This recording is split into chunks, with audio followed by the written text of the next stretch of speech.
Today we're discussing Agile legal teams. Welcome, Heidi. What are the greatest opportunities for GCs as business leaders? The greatest opportunities for GCs as business leaders is to figure out how to add value to the business, not just spot risks and solve problems, but to think proactively about how the legal knowledge adds to the business in terms of upside opportunities as well as mitigating the downside. For example, we've been interviewing a number of C-suite members and board members, asking them how do they want to be served by their legal department. What they say again and again is take the business perspective, contextualize that advice, and help us seek out opportunities where we can say increase revenue, where we can proactively negotiate a settlement in a different way. Those are the kinds of steps that GCs can take that are seen as adding value. Where and why do you think GCs will experience the greatest pressure? Well, everyone knows these days that GCs are under tremendous budget pressure, but they're also under pressure these days to be able to respond to an environment which is putting a lot of time pressure on them. Time pressure in the sense of reacting quickly to the business, helping the business become more agile and itself reactive to the environment. What do GCs need to do to have the most effective relationships within their organizations? GCs need to demonstrate trustworthiness to the business, not necessarily in the sense of their legal expertise, but trustworthy in the sense of being able to contextualize that legal expertise so that the business people are confident that they're looking for opportunities and that they're speaking the same language, that they're really on board, on the same side, pursuing the same objectives. And does that involve them being agile in their functions? Agile legal departments are probably a little bit off in the future.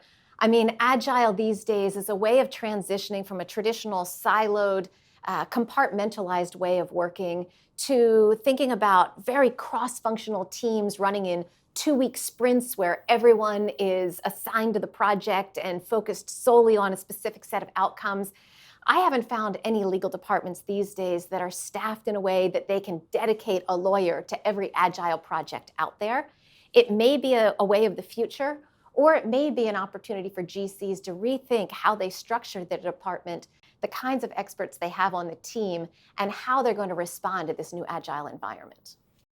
Is resource the only barrier to that greater collaboration, or are there other barriers that would get in the way of legal teams collaborating with the wider organization? One of the barriers we see a lot is trust. And there are two kinds of trust. One is competence trust. They need to make sure that other people understand surely that their legal expertise is top-notch, but they also have to demonstrate this ability to be trustworthy in the competent sense of contextualizing their legal expertise to solve the real business problems, not to just give a pure legal answer. The other kind of trust they need to demonstrate is interpersonal trust or character trust. Everyone has to believe that their intentions are aligned, that they're good people to work with, that they're not going to be coming at it with a negative or a skeptical attitude. And that kind of character trust can be tricky to develop in some organizations. So a positivity and agility. What does that agile team look like in the organization that we would see going forward?